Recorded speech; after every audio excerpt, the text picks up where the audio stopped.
سلام ونعمة يا أصحابي وإخواتي القديسين والقديسات، برحب بيكم في حلقة جديدة من برنامجكم ليه وإزاي.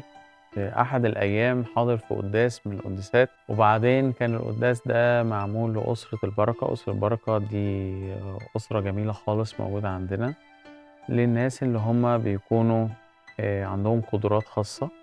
فواقف جنبي ولد جميل خالص وهو من ذوي الاحتياجات الخاصة. وبعدين الولد هو ما بيقعدش في مكان واحد، كان لازم يتحرك ويروح ويجي، وكانت الحركة بتاعته ملحوظة جدا.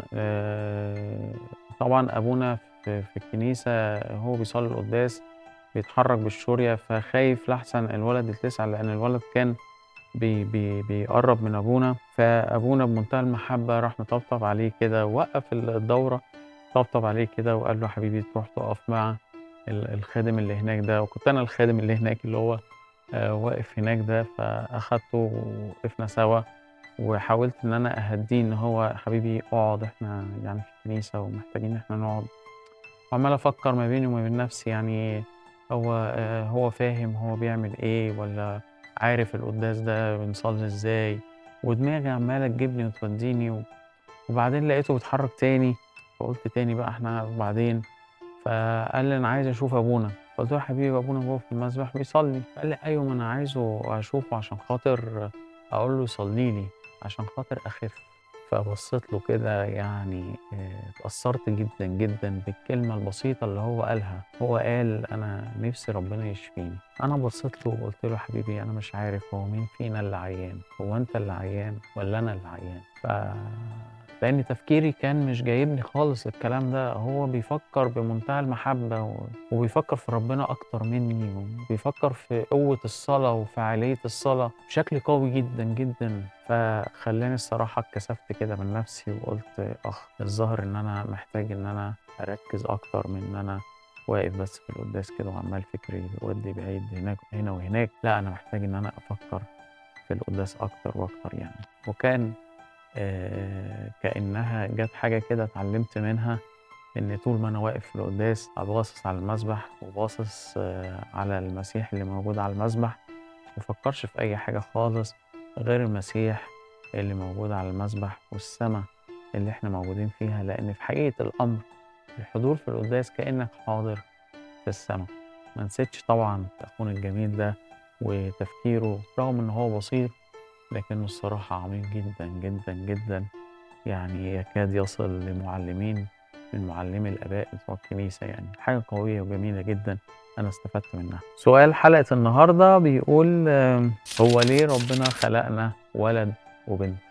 يعني حد من البنات الحلوين بتوعنا في مدارس الأحد بعت لي السؤال وبيقول لي: مستر ليه ربنا خلق الإنسان ولد وبنت؟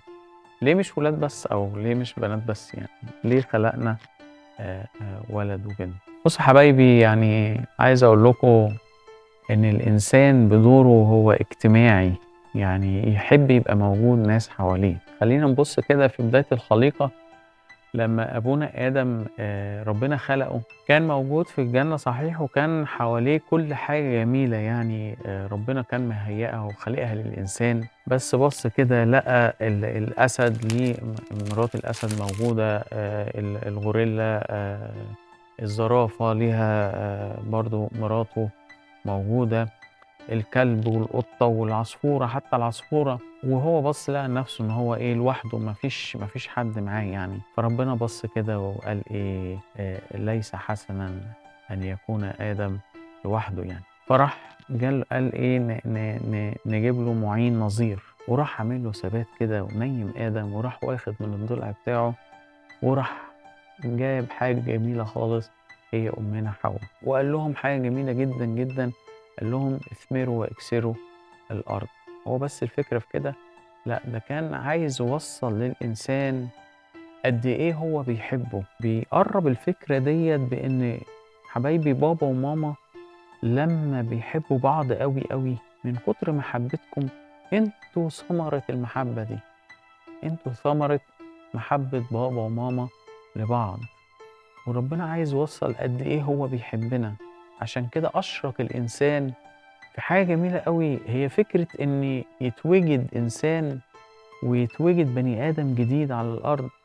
مش ربنا بقى هيجيب تراب ويحطه وينفخ فيه فنجيب لأ خالص، خالص. ده ربنا إدّى النعمة ديّة لينا، إن إحنا لينا نعمة إن إحنا نشترك مع ربنا في الخلق، وإدّانا نعمة إن إحنا يبقى لينا إمكانية إن يتكوّن إنسان جديد، ناتج عن المحبة، ناتج عن البذل، بيعلّمنا يعني إيه محبة، بيعلّمنا يعني إيه نبقى ماسكين في بعض، وبيعلّمنا إزاي وأهمية إن إحنا نبقى موجودين في وسط مجتمع لينا أصحاب ولينا معارف، وكلنا عايشين مع بعض في محبة.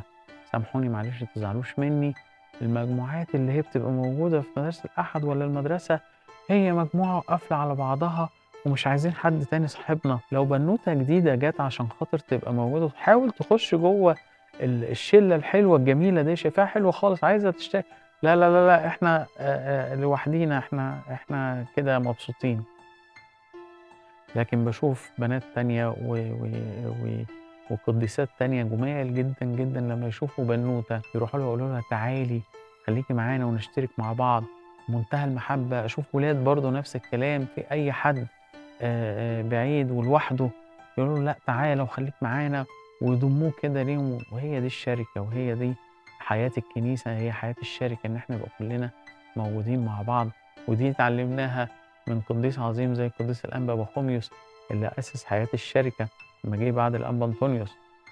كان كل راهب قاعد في مغارة لوحده، لمّا جه الأنبا بخوميوس راح مأسس حياة اسمها حياة الشركة، وبدأ يبقى في رهبان موجودين في الأديرة وقاعدين بياكلوا مع بعض وبيشتغلوا مع بعض وبيتطمنوا مع بعض، ولو حد تعبان بيروحوا يزوروه. هي دي الحياة المسيحية وهي دي الحياة الكنسية بتاعتنا.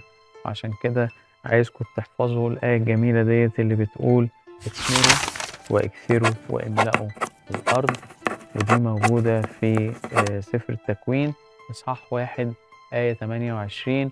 ربنا يحافظ عليكم ويسندكم، أشوفكم المرة الجاية، سلام.